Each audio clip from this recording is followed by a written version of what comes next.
entre nosotros a Leire Navaridas, que es una donostiarra nacida en 1982. En 2005 se licencia en Publicidad y Relaciones Públicas por la Universidad del País Vasco y la Universidad de Hamburgo. Gracias a una beca de excelencia de la Caixa y de la DAAD, concluye un posgrado de Comunicación Visual en la Escuela Superior de Bellas Artes de Hamburgo. En enero de 2009, tras viajar por China, Colombia, Vietnam y un año de residencia en Australia, se enraiza en Madrid. Desde el 2016 es voluntaria de la Fundación Red Madre. Ese mismo año ficha por la consultora de comunicación Art Marketing, empleo que mantiene actualmente como directora de cuentas internacionales. En diciembre de 2017 nace Lander, su tercer hijo, y fruto de su amor con su actual pareja. Y será en 2018 cuando se entregue a visibilizar públicamente las consecuencias del aborto. Desde entonces ha visitado colegios y universidades de toda España y participado en el debate público a través de artículos, entrevistas y programas de radio y televisión. En 2020 formó un grupo de acompañamiento, Unión Posaborto, formado por madres y un padre de España y Latinoamérica. Este año ha heredado la cuenta de Instagram @unabortodespués, donde mujeres hispanohablantes comparten su testimonio y acaba de emprender un nuevo proyecto de entrevistas audiovisuales para seguir dando voz al drama posaborto. Ahora, muchas gracias. Vale. Bueno, pues muchas gracias. Acabamos de ver la peli Unplanned. Bueno, yo me he querido saltar la primera parte porque me la vi hace poco y me trastocó muchísimo porque, bueno, pues se puede ver como la insensibilidad, ¿no?, que nos podemos encontrar cuando uno entra a una clínica que practica lo que yo llamo intervenciones violentas del embarazo. Y bueno, y en el pequeño coloquio que hemos tenido, pues se ve pues un poco muchas veces como esa sorpresa o ese no entender, ¿no?, de cómo llega a hacer algo así una mujer. Entonces, bueno, pues espero poder arrojar un poquito de luz sobre cómo llega una mujer ahí y luego también me gustaría como exponer que sí que hay muchas cosas que podemos hacer, incluso las personas que no somos importantes, que no somos políticos, que no somos presidentes ni nada, sí que podemos hacer muchísimas cosas porque al final el aborto es una consecuencia de un montón de factores y sí que podemos diariamente en nuestro día a día incidir en muchos de ellos. Entonces tenemos mucho más poder del que nos creemos, tanto para bien como para mal. Entonces, pues ojalá esta pequeña intervención que voy a hacer yo os ayude un poco a ver en qué medida día a día sí podéis ayudar en que el drama del aborto pues se reduzca, además de con la oración, como veo que ya muchos estáis activos.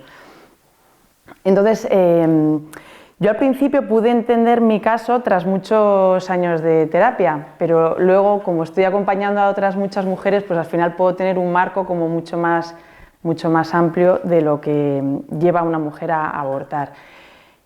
En mi caso, y es al final muy ilustrativo porque es muy típico, mi caso es muy típico, pues es el de una joven de una clase social pues media, con estudios, incluso pues estudios posgrado, pero que viene de una familia, pues en mi caso, no solo atea, que también, sino de una desconexión total de la parte afectiva y emocional del ser humano.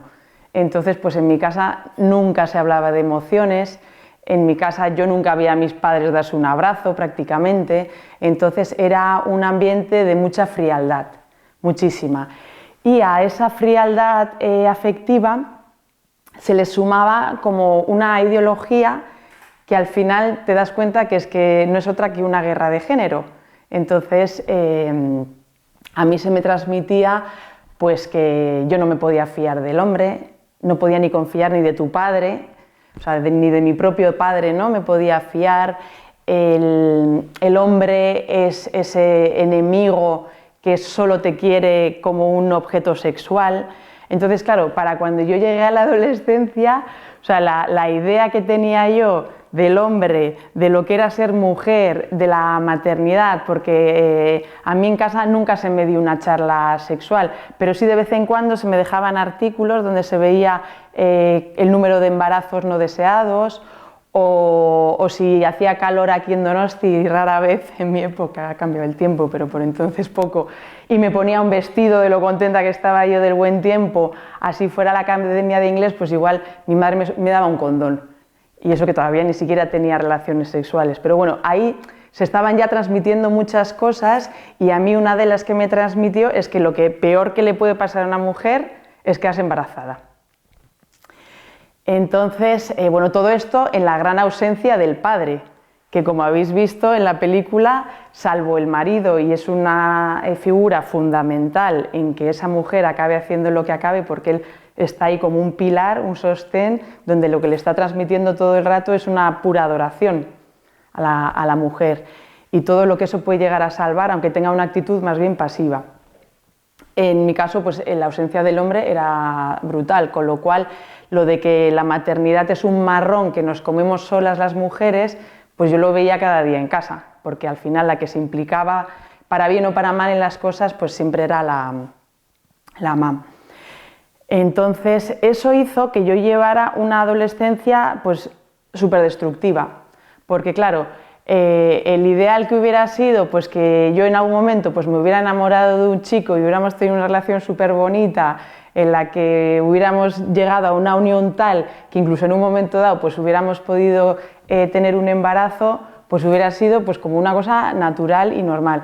Pero claro, yo no. Para mí, como el hombre ya era el enemigo, aunque me gustasen, era como una relación para mí muy conflictiva, porque a mí me podían resultar muy atractivos, pero por otro lado me daban mucho miedo. Y además yo ya tenía un miedo al compromiso total, porque claro, si el hombre o los chicos lo único que quieren es utilizarme como un objeto sexual, ¿para qué me voy a comprometer con ellos? Entonces yo era de la típica que iba de empoderada con esa idea de que cuanto menos necesites el hombre, más empoderada estás, porque más libre eres, porque menos daño te van a poder hacer. Entonces era una como lucha feroz por esa independencia que venía a justificar también una cosa que se me había transmitido, que es que en la vida estamos solos, ¿sabes? Que esto es un poco sálvese quien pueda, porque pues eso, en la vida estás solo y te tienes que arreglar tú como puedas. O sea, una falta de estructura y de vínculo total. Entonces, bueno, pues así empiezo yo mis relaciones con los chicos, con mucha atracción y mucho miedo, incluso cuando ya me empezaron a romper el corazoncito, pues cada vez también como más resentimiento. Entonces yo, pues nada, yo con 16, 17 años, en cuanto mis amigas se echaban novio, yo les decía, estáis tontas, ¿pero qué hacéis? Lo guay era eso, o sea, estar como yo, sola, sin chico, independiente y demás. Entonces, pues mis relaciones con los chicos se basaban básicamente en si había algún encuentro sexual, pues eso y poco más. Porque es verdad que al principio igual yo me llegaba a ilusionar, pero si era correspondida, me entraba un agobio con el compromiso y tal, que yo misma los espantaba. Y si pasaban de mí, entonces era yo la que se enganchaba, con lo cual no había forma posible de crear ahí una buena relación. Y bueno, pues así fueron pasando muchos chicos por mi vida, unos más majos, otros menos, yo a veces un poco más sensible, otras veces menos, hasta que es verdad que con 19 años, o 20 igual más bien, uno insistió tanto que yo al final accedí a por fin ser la novia de uno.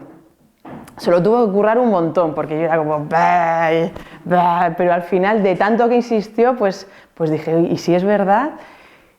Y fue muy bonito, la verdad, eso de que me hiciera sentir princesita, yo por fin, que que me había renegado, ¿no?, toda esa parte romántica y bonita de las relaciones. Eso sí, no se lo contaba a nadie, pero cada vez que me decía princesita, me lo escribía, pues yo me ponía muy contenta. Y fue una relación bonita dentro de todo lo bonita que podía ser para una chica ya a los 20 muy hecha polvo, porque bueno, estaba hablando solo de las relaciones, pero el consumo de drogas era prácticamente diario, porque yo creo que no había día en esa época que yo no fumara porros, tabaco por supuesto, alcohol pues los fines de semana y en muchos fines de semana pues más lo que fuese, hasta tal punto de yo en mi primer año de universidad me pasaba esto que pensaba que solo pasaba en las películas, pero a mí me pasó de acostarme, no saber dónde y estar con un chico en la cama y mirar en la basura a ver si me encontraba algún preservativo. Entonces, hasta ese punto de inconsciencia, de ir por la vida como, pues al final como una marioneta, pero la idea que tiene una de sí misma es que es muy guay, que es muy, pues eso, porque trasciende todo, ¿no? Está como por encima del bien y del mal. Entonces, esta relación sí que la recuerdo con muchísimo cariño, la verdad, porque aunque no llegamos como a un nivel de intimidad muy profundo, porque ninguno de los dos era capaz, porque para tener una relación muy íntima necesitas tener intimidad contigo mismo, contigo misma, y no era para nada el caso. Yo vivía de puertas para afuera, o sea, yo no era capaz de estar más de 2 horas en casa porque me quemaba. Yo era todo siempre calle, calle, calle, agenda social y eso, pues sobre todo eso, para afuera. Entonces llegó el momento, aún así, bueno, pues dentro de todo, pues sí que pudimos tener una sexualidad bonita, pues muy limitada, pero bonita, que luego yo utilicé para seguir destruyendo, porque cuando llegó el momento este de Erasmus, que todos conocéis, que es este ir al extranjero para terminar la universidad, pues yo me vi un poco en el conflicto de tener que elegir entre quedarme con la pareja, con la atadura que me podía suponer a mí, o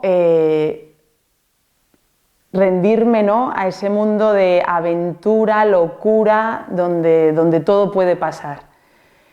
Y entonces, pues con muchísimo dolor en el corazón, porque yo realmente le quería muchísimo, decidí dejar la pareja y él pues se quedó aquí.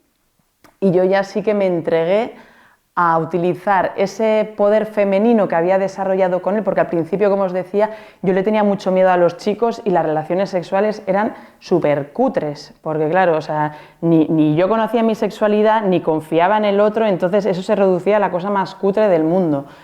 Pero gracias a mi primer novio sí que pude vivir un poco lo que es esa sexualidad desde el amor, desde la confianza, y eso que hizo que yo fuera un poco consciente de mi poder femenino, que utilicé para destruir cuando yo ya dije, bueno, pues si lo mío no son las relaciones, porque además, claro, yo estaba tan abandonada en la vida que me hacía mis propias teorías, y una de las teorías que tenía yo de joven, pues eso, con 17, 18 años, es que había 2 tipos de chicas, las que se enamoran y las que no. Y claro, ¿yo a cuál pertenecía? Las que no se enamoraban. Entonces, como yo tenía como una especie de incapacidad amorosa, cuando ya le rompí el corazón a este chico que yo quería muchísimo y que me mostraba que yo era la mujer de su vida, pues entonces ya que me quedaba, pues el de vivir descorazonada ya el resto de mi vida. Entonces así me dediqué a seguir de fiesta. Si algún chico me lo proponía, pues enseguida yo solía caer, ya sí muy consciente de ese poder, como os decía, y también con una idea, aunque fuera subconsciente, de esa guerra de género, que es que si esto va de morir o matar, si yo mato no muero.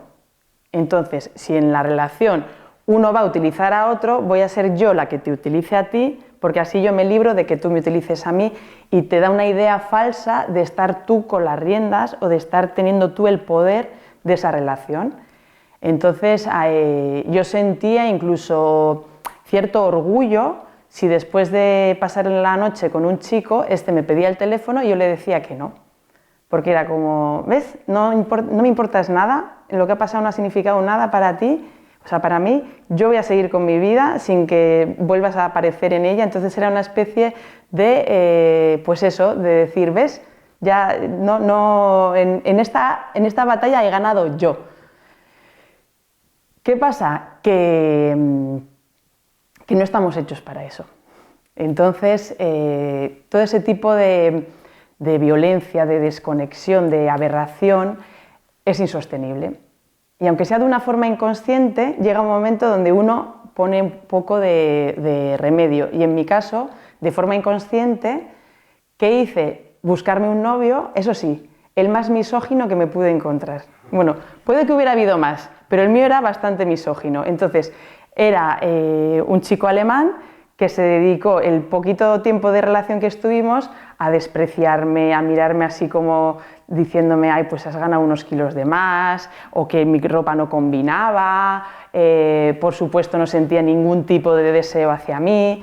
Entonces, poco a poco fui recibiendo ese castigo que yo de alguna forma pensaba que me merecía, porque claro, cuando una va de destructiva por la vida, pues lo que tiene de alguna forma claro es que no se merece mucho respeto, por no decir ninguno.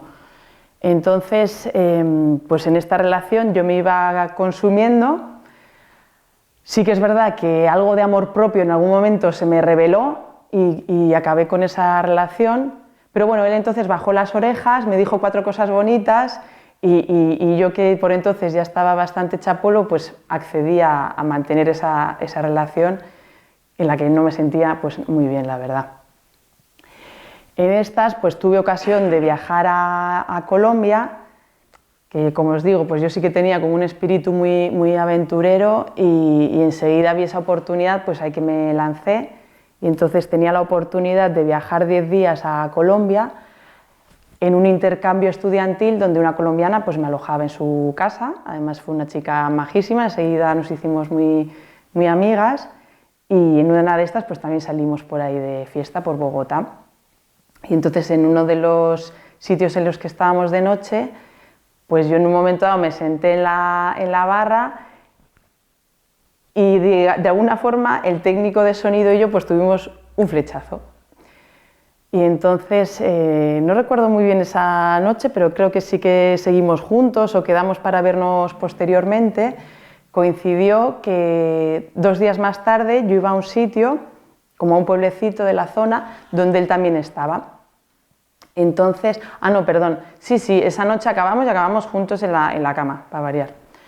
Que claro, los de la familia estaban flipando, ¿no? O sea, yo lo tenía totalmente normalizado, claro, yo no soy consciente de cómo podría vivir la gente de mi entorno con la facilidad con la que yo me metía a los chicos en la cama. Y bueno, el caso es que a los 2 días volvimos a coincidir en un sitio y yo de alguna forma vi claro que yo quería continuar con esa relación, que yo vi ahí como una posibilidad de una relación pues de verdad. También puedes decir que yo nada más pisar Colombia fui consciente de lo deprimida que estaba, o sea que Alemania es un sitio con un clima y una cultura y una culpa también que hacen que haya como una nube muy oscura. Eso juntado a mi propia vida. Y cuando llegué a Colombia era como pues muchísima vitalidad, muchísimo color, muchísimo sol, muchísima alegría por vivir. Entonces, claro, a mí es como que también se me reveló un mundo. Yo estaba ya totalmente enamorada de la vida cuando sucedió esto. Entonces yo estaba así como muy eufórica y entonces dije que yo no tenía nada que hacer en Europa, que a mí, o sea, pues como no tenía ningún vínculo con nada ni nadie, ni siquiera por el que era mi pareja entonces, pues que yo me quedaba en Colombia. Y este chico a la vez también hizo una apuesta muy grande conmigo, porque él era, bueno, su familia era pues también era conservadora, cristiana. Entonces, claro, cuando él dijo, mira mamá, esta es Leire, la acabo de conocer y se queda aquí, pues la madre le trajo aparte y le dijo, a mí me sacas a esta chica ya. Y él entonces, yo creo que como no la había mirado en su vida a su madre, le dijo, Leire se queda o tú y yo tenemos un problema. Y yo creo que se lo dijo de una forma tan firme que la propia madre se quedó medio en shock y accedió a que me quedara en el cuarto de la abuela. Y bueno, y esa fue como empecé yo la relación con el que finalmente luego fue mi marido. Acabamos tras un año de... Bueno, yo al final me tuve que volver por la beca esta que han comentado que me dieron, me volví a Alemania y tras un año separados, pues él se fue a vivir, a seguir estudiando a Australia y yo ya terminando lo mío en Alemania, pues me junté con él. A ver, la relación igualmente yo la vivía de una forma muy conflictiva, porque por momentos me volvía a pasar lo del agobio, lo de ves leer, es que no te enamoras ni siquiera con este, que te gusta, ni siquiera, es como yo ya era como desesperada conmigo, pero por otro lado como que yo tenía mucha ansiedad de decir no venga Leire, tú tienes que ser capaz, porque de alguna forma, aunque no fuera consciente por lo que había pasado, pero algo dentro de mí era como no, yo no quiero volver a pasar por esa promiscuidad, por esa forma de vivir de relación con el hombre. Y entonces, pues bueno, con nuestros conflictos, porque los teníamos, yo además el tiempo que estuvimos separados, pues volví a estar con algunos chicos con los que ya había estado antes, entonces bueno, pues se juntaba esa infidelidad también. Luego yo con él me veía que era totalmente fiel, pero eso quieras que no, pues ya estaba entre nosotros dos. Entonces, bueno, pues volvía a ser una relación con sus partes muy tóxicas, con sus partes de ilusión pura, con esa mezcla de cosas. El caso es que al año de estar allí, cuando decidimos volver a España, pues dijimos, bueno, pues nos casamos. Fue una cosa así que yo dejé claro entre mis amigas de aquí que no era romántica, que era por papeles, no se fueran ellos a pensar que yo iba a caer en esas cosas. Siempre dejaba que nos casamos por papeles. Pero fue una ceremonia muy, muy bonita, porque al final sí que se estaba celebrando lo puro que nos unía, pues estuvo esa fiesta presente. Luego es verdad que en la fiesta ya vino el alcohol, los ataques de celo y todas esas cosas tóxicas, ¿no? que a mí me hacían sufrir un montón y entiendo que a él también. El caso es que al tiempo a él le salió, antes de venirnos para aquí, un trabajo en Macao, que es una islita muy pequeña, muy cerquita de Hong Kong, que concentra también lo más turbio de la sociedad, porque es todo casinos, mujeres prostituidas, me imagino que también drogas, aunque no era muy evidente, pero bueno, pues eso, ¿no? Mucho vicio y en esas él estaba de técnico de sonido en el mayor casino que hay ahí, bueno, y es el del mundo también. Y yo estaba ahí de mujer florero, lidiando también con nuestra crisis de pareja, que allí se acució mucho, hasta tal punto que yo llegó un momento donde recogí maleta y me fui del hotel, pero claro, me fui, no conocía a nada ni nadie, salvo una chica que había conocido una fiesta, y como tenía su teléfono, pues la llamé y a su casa que fui. Y ella siguió de fiesta, con lo cual se encontró con mi marido. Él no contaba con que yo fuera a estar sufriendo, él daba por hecho que yo iba a seguir de fiesta y entonces como que parece que eso le enterneció un poco y de alguna forma se puso en contacto conmigo porque él podía llegar a ser muy frío, pero sí que se enterneció un poco, se puso en contacto conmigo y a nada que me dijo 4 cosas, pues yo ahí volví. Porque por esa ansiedad, ¿no?, de que por fin una relación cuajara en mi vida y pudiera ser pues lo más ideal que yo podía imaginar. En esas, bueno, sumando que yo tuve infección linfática, que me corté una pierna, que estuve en silla de ruedas, todo eso concentrado en 4 vértigos, o sea, como en los peores, yo creo en los peores días concentrados de mi vida, pues vino ese test de embarazo. Y claro, esto es una de las cosas que cuando la cuento me daba como vergüenza cuando decía, pues, ¿qué haces tú teniendo relaciones sexuales en una relación en crisis, ¿no? Pero como para mí la sexualidad era una especie como de medio que podía servir para cosas, pues muchas veces era como, a ver si así conseguimos arreglar las cosas.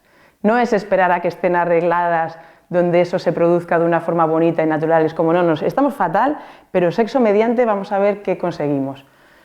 ¿Y qué conseguimos? Pues que yo me quedara embarazada. Entonces, de ese momento solo recuerdo llamar inmediatamente a una amiga de aquí, que yo sabía que estaba familiarmente relacionada con un hombre que en Donosti tenía una clínica ginecológica que yo sabía que practicaba abortos. O sea que yo tenía varias amigas y la llamé a ella. Entonces, cuando ella me dijo que, y con toda su buena voluntad, o sea, eso no se lo quito, que no me preocupase, que íbamos ahí y que eso se arreglaba, pues he de admitir que yo sentí un alivio. O sea, fue como, ostras, para mí esto es un marronazo y con esto se me borra. Pues es que dices, es que es perfecto, es como la solución mágica que todas las que pasamos por un embarazo, y nunca diré no deseado, sino imprevisto, pues tenemos, ¿no? Es verdad que soñé en algún momento, todavía estando allí, que me tenían que llevar a la China continental, que yo estaba en un hospital, que me desangraba, o sea, un poco la pesadilla esta de lo que hemos podido luego ver en la película, pero luego cuando te despiertas vuelves a esa idea aséptica de que no, de que el aborto es una cosa que es incómoda, pero bueno, yo qué sé, pues como cuando vas al ginecólogo o también a hacerte la cera, que sabes que duele, pero bueno, ya está, tienes que aguantar y listo. No recuerdo en absoluto, que esto también es muy significativo, la conversación que pude tener con el que era padre de mi hija, no la recuerdo en absoluto, pero sí que era del estilo este de yo respeto lo que tú digas. Que esa es una forma muy sutil que tiene el hombre que te deja embarazada de soltarte todo el marrón. Porque claro, es como el embarazo como llega. Eso no llega por una cosa que hace solo la mujer, pero sí que de cara a llevar a término o no el embarazo, sí que es una cosa que de repente está en las manos y en la responsabilidad de la mujer. Y cuando el hombre dice, incluso con una idea de, no, yo es que soy feminista, yo lo que diga la mujer, ¿no? Entonces, claro, lo que le está diciendo a la mujer es como, mira, no reconozco en absoluto el hijo que esperas o que esperamos, para nada, no existe. Tú tampoco me importas mucho, porque en un momento de máxima vulnerabilidad te estoy dejando sola con un marrón que ya estoy quitándome y te lo estoy colocando todo a ti, con lo cual el embarazo o esa noticia de embarazo a la mujer se le junta primero pues esa pedazo noticia que por trascendental a todas de una forma u otra le puede siempre como suponer un pequeño shock, porque claro, es que ser madre es igual una de las cosas, si no la más trascendental que como mujeres podemos vivir en esta vida. Pero es que se junta a que si encima tienes un concepto horrible de la maternidad, si te ves en una situación precaria, porque claro, yo ni tenía trabajo, ni siquiera habíamos venido, no teníamos hogar, no teníamos nada, y luego además, que esta es clave, ves que el hombre que te ha dejado embarazada ni se ilusiona, ni hace que eso sea una cosa conjunta a solucionar conjuntamente, sino que te lo ha soltado a ti, con lo cual el nivel de soledad que sientes a un nivel muy profundo es brutal, porque claro, tú cuentas de base con que tu familia no hay amparo, porque además tu madre ya te ha advertido que ni de coña te quedes embarazada. Entonces es como a tu madre ya sabes que no puedes acudir. A tu padre, ese ser ausente que no ha estado en nada importante en tu vida, pues tampoco vas a recurrir. El que era tu marido, el que era esa pareja con la que querías construir algo, te acaba de traicionar y te acaba de abandonar también en un momento clave. ¿Qué te queda? Pues en ese caso a mí una amiga que fue a la que me agarré, y cuando me dijo eso, yo defendía el aborto como un derecho feminista, con esa idea de que nosotras parimos, nosotras decidimos. Pues ¿quién va a decidir? ¿El hombre? ¿Que es el enemigo? ¡Ja! Esto nos lo arreglamos nosotras. Y como además te dicen que es inocuo, porque es un amasijo de células, entonces dices, pues ya está, es la solución. Entonces, pues cuando yo vine a Donosti, se lo conté a mis padres diciendo pues que yo iba a abortar. Y entonces mi madre me dijo que vale, de hecho, no sé si fue al día siguiente, fuimos juntas, era en el 2008, con lo cual teníamos que firmar todavía la ley de supuestos, pero bueno, que eso era una pantomima, porque en mi caso de los tres, pues violación no era. Malformación del feto, pues en principio tampoco, aunque no se sabe. Y luego pues quedaba la otra donde se colaban ya todos por defecto, que era que... Eso es que o sea, que continuar con el embarazo suponía un riesgo para mi salud mental. A mí ni me vio un psicólogo, nadie me hizo un informe, simplemente era firmar, mi madre pagar yo pasar y volver a casa. Nadie me volvió a preguntar sobre nada, ni mi pareja, ni mi madre, ni mi padre, ni la amiga que me lo recomendó, que eran las personas que sabían que yo iba a pasar por ahí, absolutamente nadie. Entonces, ¿qué hace una como yo, que ha vivido siempre con una desconexión brutal de sus sentimientos, de su cuerpo, ni qué decir de su espíritu, que para mí era ese ser desconocido, inexistente, ¿no? No solo desconocido, sino inexistente? Pues te quedas congelada, bloqueada, alexitímica. Entonces yo recuerdo que al mes siguiente nos juntábamos toda mi familia y algunos amigos de aquí que nos íbamos a Colombia junto con la familia de él a celebrar la boda. Previo al viaje, él en una borrachera tuvo de estos sirocos celosos y me dijo que si yo quería que lo dejase. Me volvía a mostrar una vez más lo mucho que le importaba y el compromiso y el vínculo que tenía conmigo. Y tonta de mí, yo por no anular el viaje, me parecía semejante papelón con toda la familia y todos los amigos y el microbús que habíamos alquilado y la fiesta, no sé qué, que yo fue como, ¿cómo vamos a...? Qué movida, ¿no? Pues como, venga, pues me lo trago y para allá que vamos. Pues bueno, pues si vierais cualquier foto de esos días, yo era un cadáver. O sea, yo era una cosa blanca, con un rostro totalmente desfigurado, en un autobús mirando por la ventanilla a la que nadie le decía, ¿te pasa algo? Y eso que en ese autobús supuestamente estaban las personas más importantes de mi vida. Pues este es el soporte que suele tener una mujer que ha acabado pasando por una intervención violenta del embarazo. Cuando ya nos instalamos en Madrid, como yo tenía esos vértigos, que los tenía desde la selectividad, que fue un momento importante en mi vida, pues eso, yo iba de vez en cuando teniendo vértigos. Entonces una vez en Madrid, después de lo de Macao, que también los tuve y demás, yo dije, voy a pedir ayuda porque siempre se me había mirado desde lo físico, me habían dicho que tenía síndrome de Meniere, que no sé qué, que no sé cuántos, pero yo vi que había un componente psicológico. Pues una chica que había conocido en Madrid me recomendó a un terapeuta y ahí que fue. Entonces yo recuerdo la primera sesión donde yo le cuento mi vida y me dice, bueno, ¿y tú qué tal? Yo bien, sí, cuéntame, ¿tienes pareja? Sí, pues mi pareja, a ver, pues con sus más y sus menos, pero yo le contaba pues que tenía una bonita pareja, una familia maravillosa y tal, y entonces, claro, él apenas rascó un poquito lo que me llegó a comunicar, me dijo, tú estás más sola que la una. Y yo creo que por primera vez en mi vida me miré un poquito para adentro y fue como, pues sí, fíjate, ¿quién lo hubiera dicho? Yo siempre con gente y siempre de fiesta y efectivamente me sentía profundamente sola.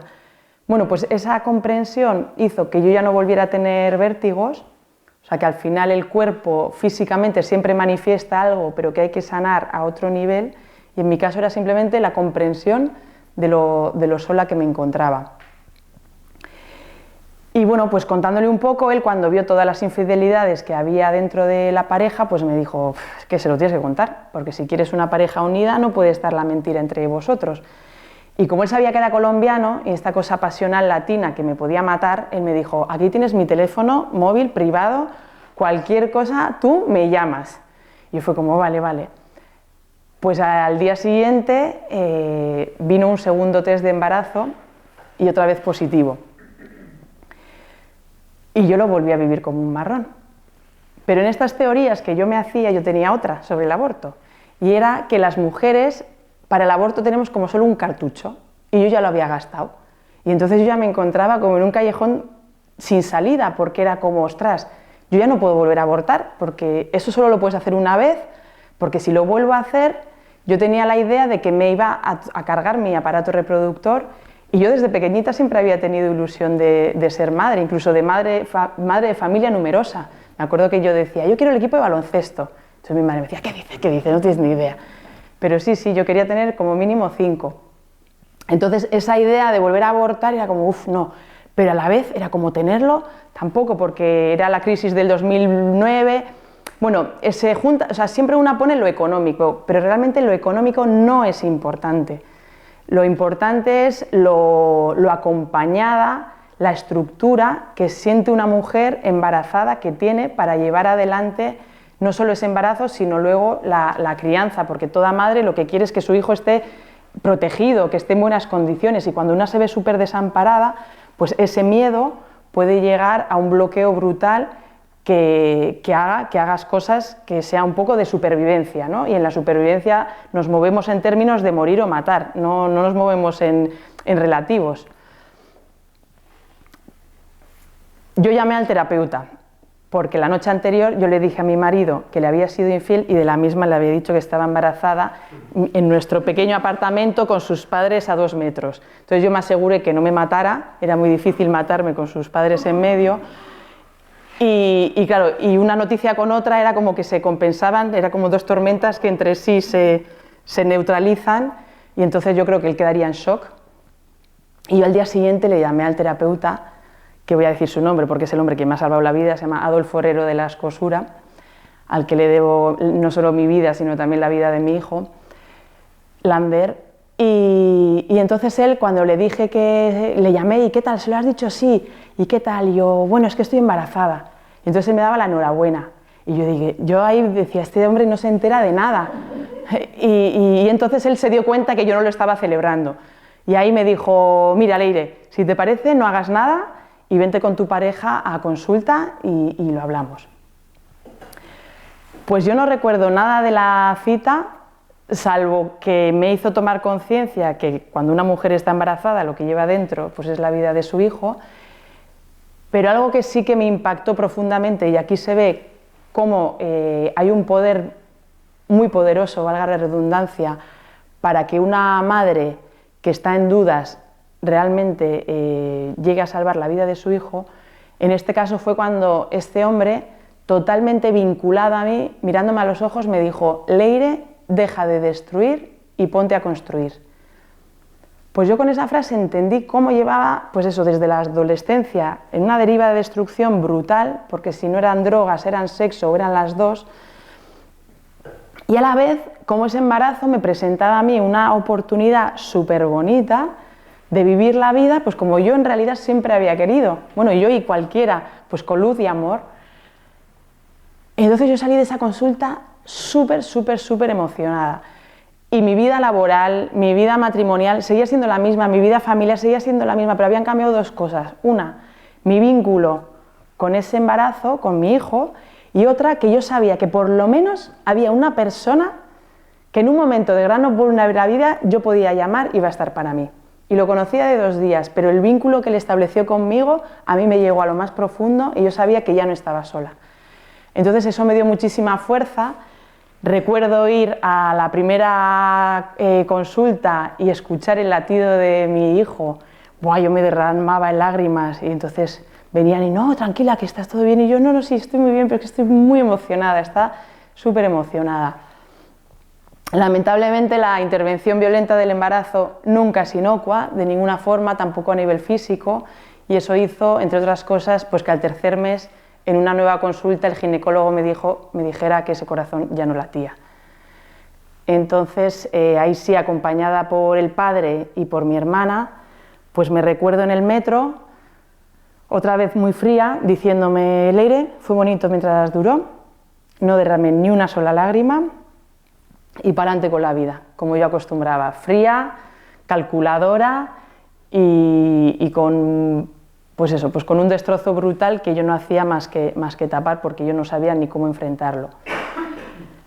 Pero gracias a que yo siguiera en consulta con Adolfo, pues se me iba creando una oportunidad muy buena que para empezar pasaba por entender quién era yo, quién era Leire, qué es ser mujer, qué es ser un hombre, y él me fue presentando un poco la verdad de la vida. Entonces, claro, yo flipaba, porque de repente era como que se me abría una dimensión para mí totalmente desconocida.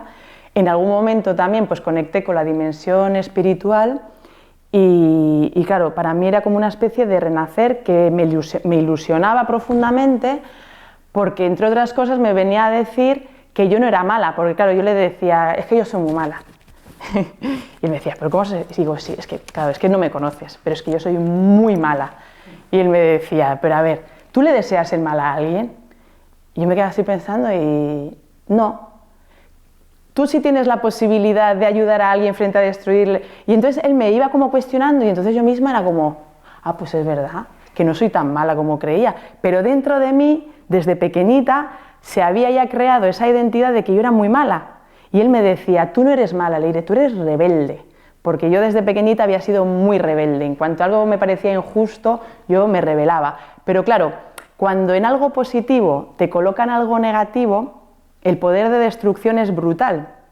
Entonces, a mi rebeldía, si en lugar de reconocerla como tal y admirarla por esa idea de yo querer construir un mundo mejor, se me dice que eres mala porque no hacen más que echarte de clase, porque están todo el rato los directores llamándome, porque además mira a tu hermana qué buena y mira tú qué mala. Claro, no se me hacía más que comparar con mi hermana y todo el mundo, ay, es que Marta, es que Leire, es que Marta Leire, Marta Leire. Entonces, claro, yo llegué a un momento donde sí que me creí que era mala. Además, si ya miraba mi currículum de chicos destrozados, de desalmada y demás, pues se me hacía muy fácil. Desde ahí, cuando una cree que es mala, pues obviamente no busca nada bueno en la vida y en las relaciones pues nunca va a pedir que se la respete. Entonces mis relaciones pues mayormente nunca me respetaban, fuera de amistad o no. Y bueno, el caso es que en este marco terapéutico se me creaba a mí esta oportunidad de conocerme, de reconciliarme conmigo misma, de darme herramientas para conseguir eso que tanto me hacía ilusión, que al final era así, esa idea romántica y bonita de que el hombre salva y hace feliz a la mujer y la mujer lo ama completamente y juntos pues pueden crear familia, pareja, hijos y lo que sea. Pero aquí mi pareja se plantó. Entonces llegó un momento donde me dijo, esto es lo que hay, lo tomas o lo dejas, y yo que en ese momento lo tenía clarísimo, pues lo dejé. Por lo general, muy pocas parejas resisten una intervención violenta del embarazo, la mayoría se rompen, y así fue la mía. Entonces, bueno, pues yo volví un poco a esa búsqueda del hombre ideal que pudiera ayudarme a realizar esa ilusión de mujer, pero bueno, yo todavía seguía teniendo como mucha idea equivocada y volví a exponerme otra vez a relaciones muy tóxicas con los chicos. Y además también llegó un momento donde yo, de forma inconsciente, pero busqué que me destrozaran completamente ya la sexualidad, porque yo llegó un momento dentro de mí que entiendo que pensé, muerto el perro, muerta la rabia. Entonces, si yo me destrozo por fin la sexualidad, voy a conseguir que ya mi vida esté por lo menos tranquila, que yo no tenga ni impulso de unión con el hombre, ni ilusión, ni me tenga que ver en situaciones donde luego me veo súper maltratada por los hombres, o por su insensibilidad, o por su miedo, o por su lo que sea. Entonces ahí acabé acostándome nuevamente con hombres muy misóginos que efectivamente acabaron destrozando mi sexualidad y me quitaron las ganas de volverme a juntar a un hombre por muchísimo tiempo. En todo esto, en mi trabajo terapéutico llegó por fin esa catarsis de vivir todo el dolor que yo llevaba dentro de mí por la muerte de mis dos hijos. Y entonces, en un marco terapéutico, pues yo llegué a un momento ya a tener esa catarsis donde pude sentir como un chorro de este tamaño negro salía de mi vientre y yo me entregué y fue pues todo lo que no había llorado, pues lo lloré y lloraba y lloraba y el dolor salía. Por momentos yo pensaba que eso iba a ser infinito, que no sé cuánto, o sea, que me parecía como una cosa inabordable, pero me daba igual, yo simplemente me entregué. Y fue una cosa súper importante porque cuando por fin pude sacar todo ese dolor y pude llorar muchísimo, lo que finalmente vino pues es lo que había, que era pues un amor incondicional por mis hijos no nacidos. Pude sentir y vivir el amor que yo sentía por ellos, lo cual me ayudó a reconciliarme un poco conmigo misma, porque yo la última temporada la había pasado culpándome muchísimo por la muerte de mis hijos, especialmente la de mi hija, la de la intervención violenta, porque claro, yo no entendía, porque ahí sí que cuando vas recuperando tu sensibilidad, que en mi caso fue pues gracias de la terapia, ir como desmontando y rompiendo muros y capas que me había yo ido construyendo para sobrevivir a un mundo muy hostil, porque además aquí no olvidemos que también Donostia había muchísima hostilidad. O sea, yo con 15 años cuando salía lo normal era pelotazos, o sea, que parecía que estábamos como en la guerra. Entonces, claro, lo de mantener tu sensibilidad a flor de piel, pues no solo con lo que traía de casa, sino también a nivel social, con tanto terrorismo y tanto odio, pues era muy difícil. Y de esto me di cuenta, de hecho, viendo 8 apellidos vascos en Madrid, que ahí fue como, ostras, qué normalizada tenía yo toda la violencia con la que convivíamos allí en Euskadi. Y bueno, al final, pues eso, cuando yo fui consciente de que desde el primer embarazo yo tenía una hija mía dentro y que, claro, la culpa es muy brutal porque una dice, no, pero yo decidí ir a abortar, yo fui, o sea que al final eso que dicen de interrupción voluntaria es que está muy bien planteado, pero es muy perverso, porque realmente no es nuestra voluntad hacer eso, es que vamos como borregas o ignorantes pensando que ahí no hay un hijo, sino que es simplemente un amasijo de células, o muchas sí van conscientes de que lo que llevan es su hijo, pero la amenaza que tienen de la familia, de su madre, de su padre, de su pareja, o una amenaza de exclusión social, porque yo ya tengo 4 hijos, soy madre soltera y me acaban de echar del trabajo, o si lo tengo me van a echar. O sea, al final hay una amenaza brutal que hace que la madre en esa encrucijada pues se vea abocada realmente a someterse a esa intervención violenta del embarazo que le va a quitar por lo menos el marrón, o cree que le va a quitar el marrón de la amenaza, que luego no es así, porque si tenía un marido violento va a seguir siendo violento, si tenía una vida precaria con sus 3 hijos la va a seguir teniendo, que al final no son conscientes porque nadie les dice, así vayan a una trabajadora social, nadie les dice que esos problemas no los soluciona una intervención violenta del embarazo, es más, normalmente los agrava. Incluso las estudiantes que dicen estoy en plena carrera, no me puedo permitir esto, pasan por una intervención violenta del embarazo y lo que se encuentran posteriormente es una profunda depresión que las tiene igual metidas en cama un año entero, con lo cual ese estudio que iban a terminar tampoco lo estudian y un embarazo hubiera durado menos que esas depresiones o intentos de suicidio o muchísimas más cosas que me encuentro yo con las historias que me comparten las madres que me contactan. Pero bueno, volviendo a ese momento de culpa, cuando las mujeres que hemos ido muy fríamente, muy borregamente y muy manipuladamente a abortar, somos conscientes de que éramos madres y de que nos han cepillado a un hijo, por lo general tendemos a hacernos 100% responsables de lo que nos ha pasado. Entonces yo estuve muchísimo tiempo sintiéndome súper culpable, aun teniendo un montón de gente alrededor diciéndome no, Leire, entiende que ha sido un error, los errores están para aprender, perdónate, que la vida te perdona, y era como no, es que esto no tiene perdón de Dios, esto es imperdonable, porque esto, o sea, no hay acto más cruel que el de una madre destruyendo y eliminando la vida de su propio hijo, ¿no? Pero sí que es verdad que una vez después de ese catarsis, que yo pudiera reconocer que algo de amor en mí había, especialmente por mis hijos, y luego entendiendo que las mujeres que nos sometemos a una intervención violenta de nuestro embarazo es que somos víctimas.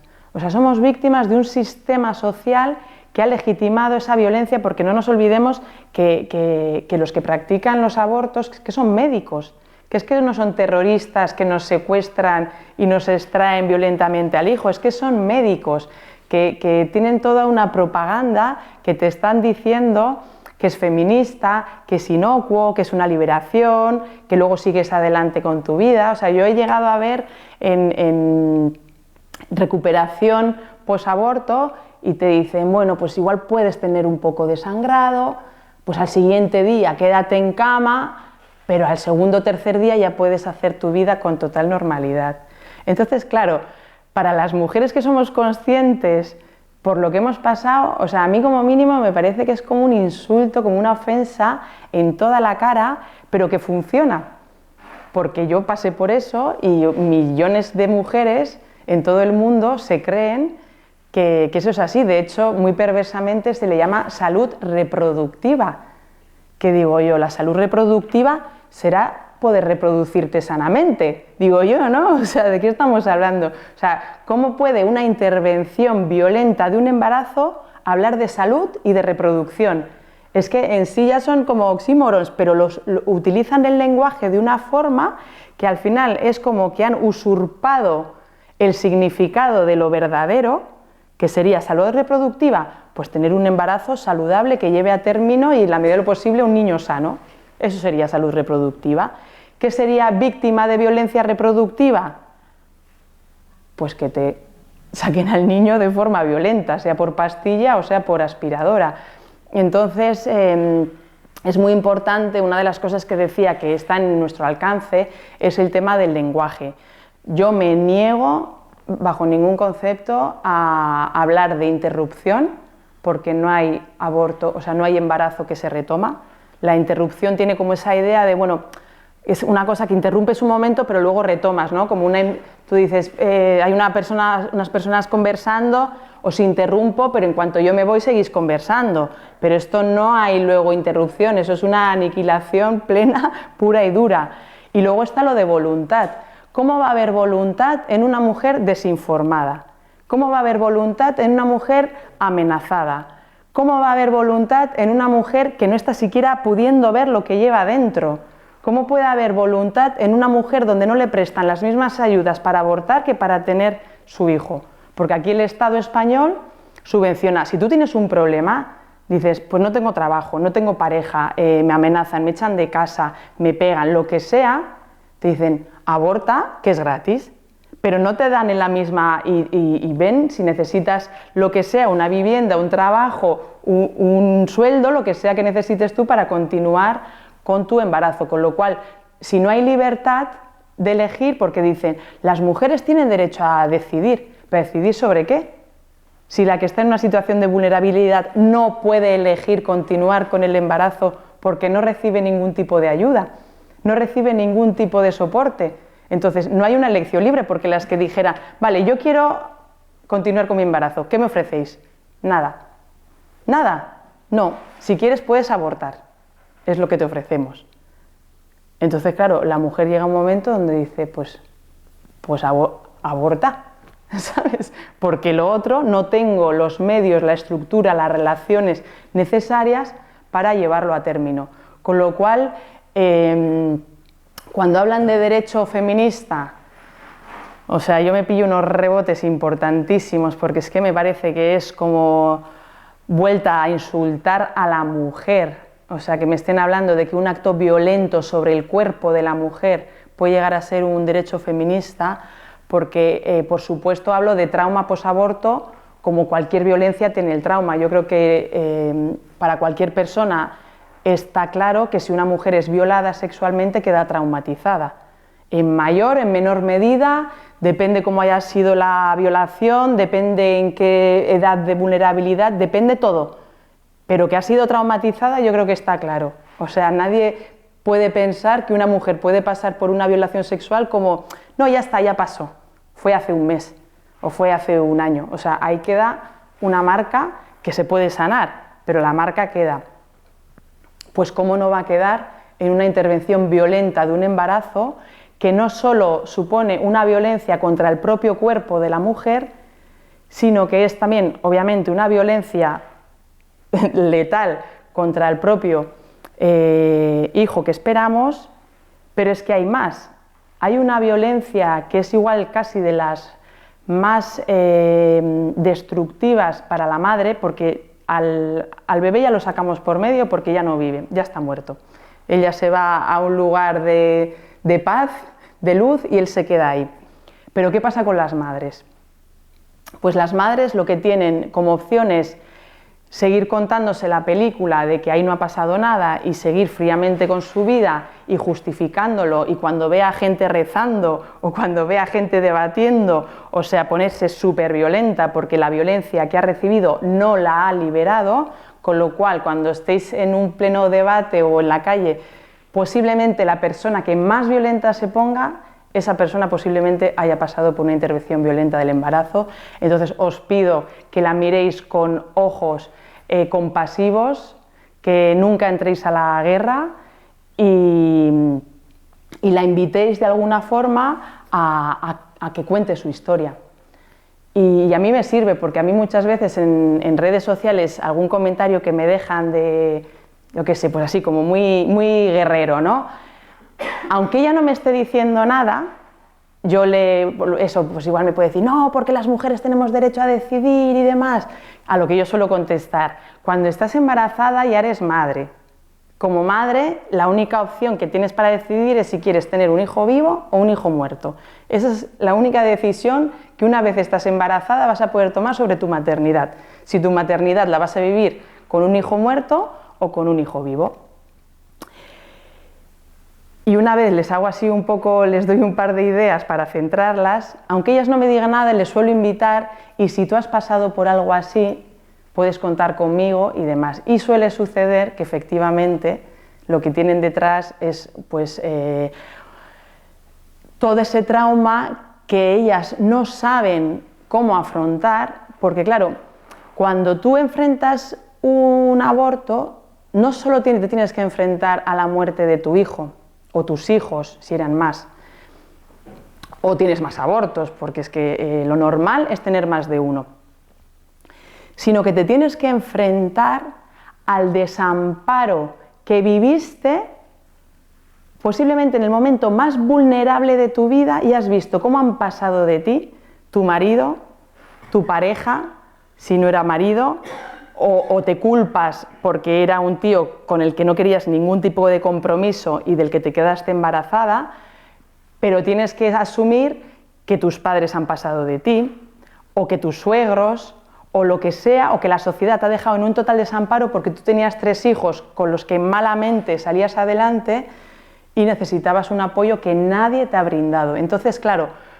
no es solo lidiar con el duelo de la muerte de tu hijo, la culpa por no haber salido corriendo de alguna forma y aunque no sabías cómo, buscado salir adelante.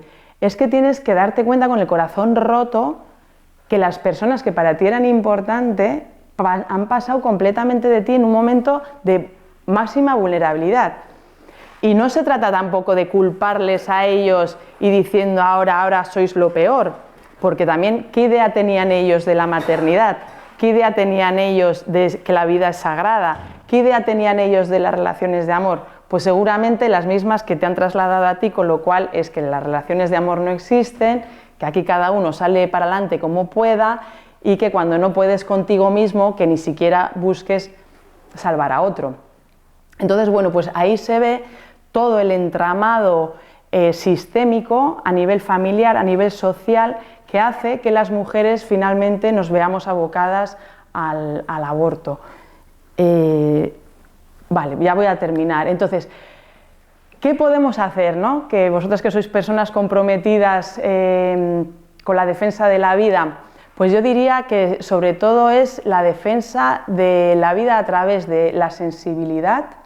Entonces, yo creo que cada uno de vosotros sí que podéis recuperar al máximo la sensibilidad que hayáis podido perder, porque en una sociedad violenta y hostil pues tendemos, ¿no?, a endurecernos.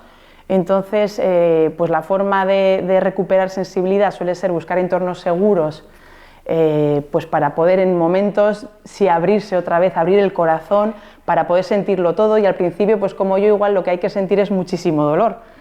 Pues que no nos dé miedo llorar, porque a mí me lo tenían prohibido, ¿no?, porque era eso que es de débiles, y para nada. O sea, el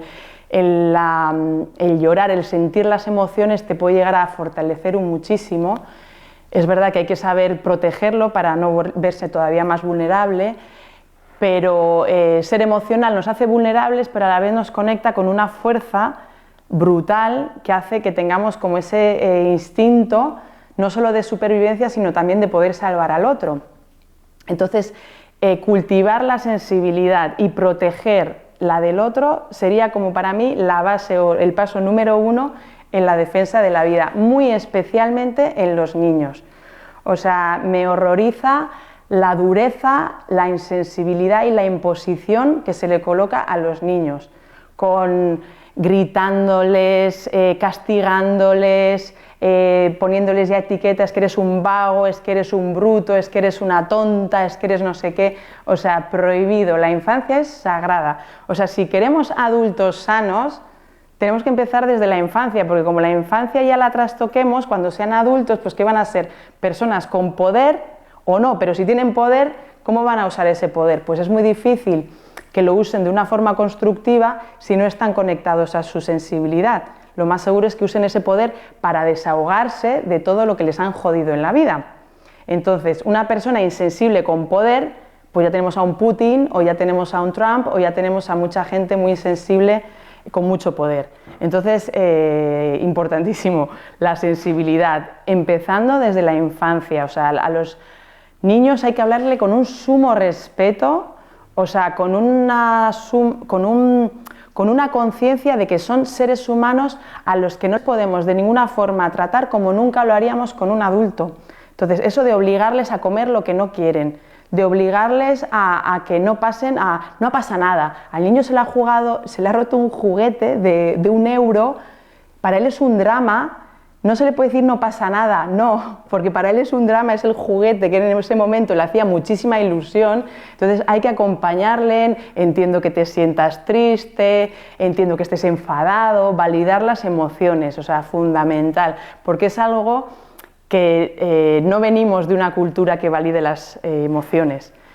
Hoy día pues sí que hay personas en escuelas infantiles que tienen esto un poco más integrado, pero bueno, cuando en la escuela se ha dado, ¿no? Como era la sangre por la buena letra, por sangre entra, ¿no? Entonces venimos de una cultura pues muy dura que nos ha llevado a esto. Entonces, cuando Elena decía, uy, lo que nos espera, para mí la cosa no puede ir a peor en ningún caso. Entonces yo soy muy optimista porque yo estoy convencida de que la cosa ya solo puede ir a mejor.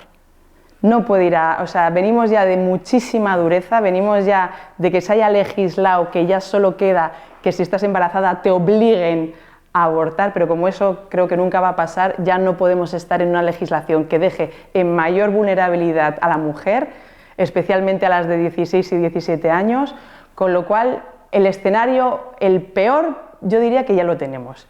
Sobre ¿qué podemos hacer? Pues mejorarlo, con la sensibilidad, como digo, fundamental. Otro, hablar fenomenal de la maternidad, porque la maternidad está súper denostada, o sea, junto con la maternidad hay un montón de adjetivos donde ninguno es positivo.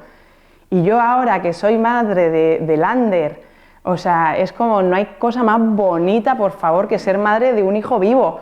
O sea, es maravilloso, o sea, es un regalo de poder amar incondicionalmente a otro, porque con la pareja, yo ahora tengo un nuevo hombre en mi vida y es un amor, y aún así a mí se me sigue haciendo muy difícil por toda la trayectoria que tengo, porque si yo tengo trauma con la intervención violenta del embarazo, ni os digo el trauma que tengo con toda la sexualidad promiscua que he tenido. O sea, esa me ha dejado posiblemente mucho más traumatizada que lo que me dejó el aborto, que ya fue tela.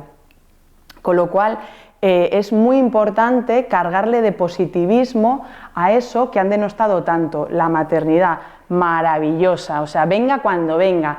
Lo mejor, pues que venga, por supuesto, con un hombre que ya se ha comprometido contigo, que te ha mostrado que su amor es de verdad, que es para siempre, y que ahí tú ya te puedas entregar a una sexualidad que además sea súper disfrutante y súper placentera, y que por supuesto que traiga a todos los niños y niñas que tenga que traer, que además lo económico nunca es un problema. Yo me he gastado muchísimo más en mi coche que lo que llevo gastado en mi hijo Lander en 5 años de vida que tiene él. O sea, entre seguros, multas, reparaciones, parkings, lavados y de todo, o sea, yo tendría para 3 hijos más con lo que me gasto en el coche. Entonces, realmente el dinero siempre es como la excusa, pero lo que hay normalmente es una madre o abandonada, con mucho miedo o amenazada.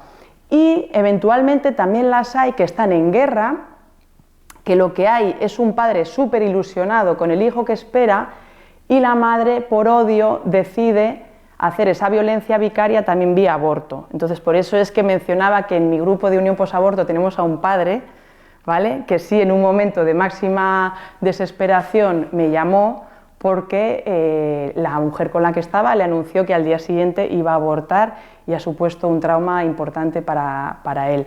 Entonces, los hombres que están bien colocados, los hombres sanos, pues también se vinculan con sus hijas y sus hijos no nacidos y también tienen muchísima ilusión, y es verdad que es un vínculo al principio, no diría diferente, pero que lo pueden vivir de otra forma, porque el vínculo de amor es el mismo, seas hombre o sea mujer, pero ellos también pueden llegar a ser víctimas del aborto.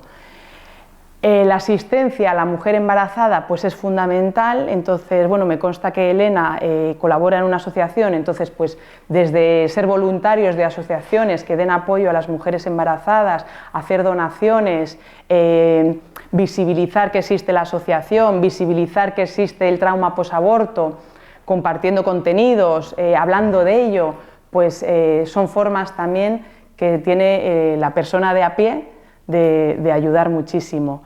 Y bueno, pues yo sí que he podido reconducir toda esa destrucción y en honor a mis hijos, que los adoro, pues ayudar a muchísimas mujeres a superar el trauma posaborto. Las hay que lo tienen más difícil, sobre todo las que están en Latinoamérica, porque su entorno es todavía más violento, más machista y con menos recursos y menos apoyo social que el que tenemos aquí en España.